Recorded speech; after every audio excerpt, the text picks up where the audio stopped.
Hello friends, मैं अनिल शर्मा एक बार फिर से आपका अपने यूट्यूब चैनल पर हार्दिक स्वागत करता हूं। मित्रों, आज का विषय है encourage your child for competitive examinations.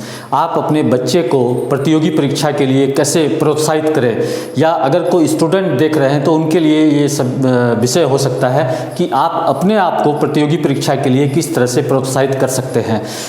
प्रतियोगिता एक ऐसी प्रक्रिया होती है जिसमें से बहुत से लोग भाग लेते हैं, लेकिन कुछ लोग ही उत्तीर्ण होते हैं, कुछ लोग ही सफल होते हैं, और ऐसी परीक्षा को प्रतियोगी परीक्षा कहते हैं। तो प्रतियोगी परीक्षा के लिए आप अपने आप को किस तरह से तैयार करें। सबसे पहले तो आप ये जानिए कि प्रतियोगी परीक्षाएं जो होती है उनका अपना एक महत्व होता है, वो बहुत महत्वपूर्ण होती है। वो एक तरह से फिल्टर का काम करती है। जो सामान्य विद्यार्थी होते हैं वो पीछे रह जाते हैं, और जो थोड़े तेज़ होते हैं, जो थोड़े तैयारी करके आगे निकलते हैं, वो उस फिल्टर से बाहर निकल जाते हैं और कॉम्पिटिटिव एग्जामिनेशन एक बार वो पास कर लेते हैं तो किसी भी प्रोफेशनल कोर्स के लिए वो अपने आप को सूटेबल बना लेते हैं। फिर आगे चल करके वो अपने लिए एक अच्छा करियर चूज कर सकते हैं और अपना भविष्य उज्जवल और सुनिश्चित कर सकते हैं। इसलिए प्रतियोगी परीक्षाएं जो है वो बहुत महत्वपूर्ण है। अगर छात्र इस वीडियो को देख रहे हैं तो ये जानकर चले कि उनके लिए प्रतियोगी परीक्षा पास करना बहुत ज़रूरी है। और जो माता पिता ये वीडियो देख रहे हैं उनको मैं सलाह दूंगा कि वो अपने बच्चे को जागृत करें, उत्साहित करें, प्रेरित करें प्रतियोगी परीक्षा को अच्छे नंबर से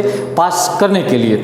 सबसे पहले तो आप अपने आप को मोटिवेट करें। जब आप अपने आप को मोटिवेट करते हैं तो आप अपने सामने कुछ अच्छे कारण रखिए कि किन कारणों के लिए आपको प्रतियोगी परीक्षाएं पास करनी है। जैसा कि मैंने बताया, प्रतियोगी परीक्षा अगर आप पास करते हैं तो किसी भी कॉम्पिटिटिव कोर्स में आपका एडमिशन हो जाता है और आप प्रोफेशन अच्छी तरीके से चयन कर सकते हैं। जैसे इंजीनियर का प्रोफेशन है, डॉक्टर है, एडवोकेट है, चार्टर्ड अकाउंटेंट है, साइंटिस्ट है, प्रोफेसर है, ये सारे अच्छे प्रोफेशन आपको कॉम्पिटिटिव एग्जामिनेशन देने के बाद ही उपलब्ध होते हैं। इसलिए कॉम्पिटिटिव एग्जामिनेशन यानी कि प्रतियोगी परीक्षा आपको देनी ही चाहिए।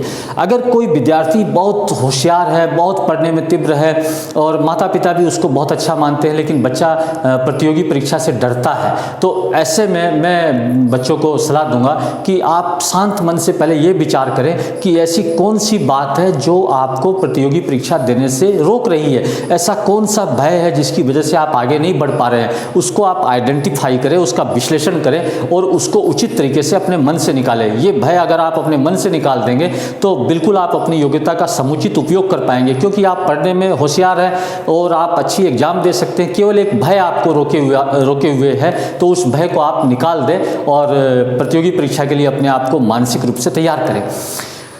नेक्स्ट, आप प्रतियोगी परीक्षा जो देने जा रहे हैं उसका पूरा सिलेबस आप पढ़ लें कि कौन कौन से सिलेबस में से आपको सवाल पूछे जाएंगे, क्योंकि सिलेबस से बाहर की अगर आप तैयारी करते हैं तो वो आपके किसी काम की नहीं है। आपका समय और आपकी ऊर्जा और दूसरे रिसोर्सेस आपके व्यर्थ हो जाएंगे। तो आप अपने आप को सिलेबस तक ही रेस्ट्रिक्ट रखें, सिलेबस तक ही सीमित रखें, जिससे आपकी तैयारी अच्छी हो सके और आप बेहतर परिणाम ला सके। और अपनी रेगुलर स्टडी के साथ साथ आपको प्रतियोगी परीक्षा की तैयारी करनी है तो रेगुलर स्टडी आप करते रहिए और अच्छी तरीके से कीजिए, क्योंकि रेगुलर स्टडी आपकी जितनी अच्छी होगी आपको प्रतियोगी परीक्षा में उतनी ही मदद मिलेगी।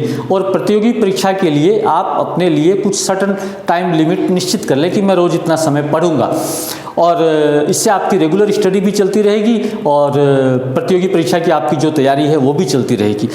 पढ़ने के दौरान अगर आपके मन में कोई संदेह होता है, कोई डाउट होता है, कोई चीज़ अनक्लियर रह जाती है, तो इमीडिएटली आप अपने टीचर से पूछिए, अपने गाइड से पूछिए, और उसको लिंगरिंग मत रखिए, उसको पेंडिंग मत रखिए।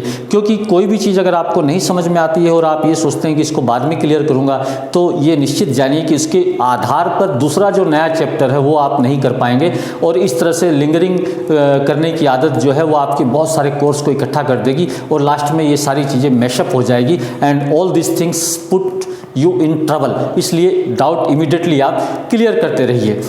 इसके अतिरिक्त आप प्रतियोगी परीक्षा से रिलेटेड बहुत सी रेफरेंसेस बुक होती है, बहुत सी गाइड होती है, वो समय समय पर आप पढ़ते जाइए। अपने योग्य मार्गदर्शक, अपने टीचर से आप सलाह लेकर के रेफरेंसेस बुक पढ़ेंगे तो आपको थोड़ी बाहर की चीज़ें भी जानने को मिलेगी और किसी एक विषय पर अलग अलग अथर के, अलग अलग प्रोफेसर के आपको विचार जानने को मिलेंगे। तो आपका नॉलेज थोड़ा ब्रॉड होगा और प्रतियोगी परीक्षा आपके लिए थोड़ी आसान होती जाएगी।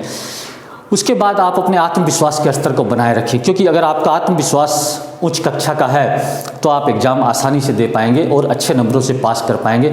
अगर आपका आत्मविश्वास गिरने लगता है तो ये आपको प्रतियोगी परीक्षा में बैठने से पहले ही असंतुलित कर सकता है। इसलिए आपका आत्मविश्वास होना बहुत ज़रूरी है। यहाँ माता पिता से भी मैं अनुरोध करूँगा कि जब बच्चा प्रतियोगी परीक्षा की एग्ज़ाम दे रहा हो, उसकी तैयारी कर रहा हो, तो आप अपने बच्चे को कंफर्ट जोन में रखें। उसे आप बिल्कुल ही सुविधा प्रदान करें ताकि वो अच्छे से बिना समय खोए, अपना बिना संतुलन खोए वो परीक्षा की तैयारी करता रहे। उसे आप किसी भी प्रकार के गैर ज़रूरी काम में इन्वॉल्व न करें, जिससे उसका समय भी नष्ट होता है और उसकी मानसिक स्थिरता भी असंतुलित हो जाती है। इसलिए बच्चे को स्थिर रखें, उसे कंफर्ट जोन में रखें और हमेशा उसे खुश रखें, क्योंकि खुश और स्थिर बच्चा परीक्षा की तैयारी बहुत बढ़िया से कर सकता है। और स्टूडेंट को चाहिए कि वो अपने ही विचारधारा के जैसे लोगों के साथ मिलते रहे, उनके साथ डिस्कस करते रहे, ताकि वो अपना डाउट आपसे क्लियर करें, आप अपना डाउट उनसे क्लियर करें। तो जब आप अपना डाउट क्लियर करते रहेंगे और नियमित अभ्यास करते रहेंगे तो आपकी तैयारी बराबर आगे चलती रहेगी और समय के साथ साथ आप अपने कोर्स को पूरा करते जाएंगे। इसके बाद एक थोड़ी सी सलाह मैं आपको ये देना चाहूँगा कि आपकी परीक्षा कॉम्पिटिटिव एग्जामिनेशन सपोज 30 तारीख को है, तो आप ये मान के चलिए कि आपकी परीक्षा 20 तारीख को है, तो आप 10 दिन पहले डेट को पक्का मान करके आप उसकी तैयारी कर लीजिए, ताकि बाकी के 10 दिनों में आप उसको 2 बार 3 बार रिवाइज कर लेंगे। इस तरह से आप अपने कॉम्पिटिटिव एग्जामिनेशन की तैयारी बहुत अच्छी तरीके से कर सकते हैं और अच्छे नंबरों के साथ आप पास हो सकते हैं और किसी अच्छे प्रोफेशनल कोर्स में आप जा सकते हैं और अपनी पसंद का और अपनी योग्यता के और अपनी रुचि के अनुसार अपना करियर चूज़ कर सकते हैं। इसके साथ ही मैं अपनी बात समाप्त करता हूं दोस्तों। आशा है आपको ये कंटेंट पसंद आया होगा। Please do take very good care of your self. Thank you.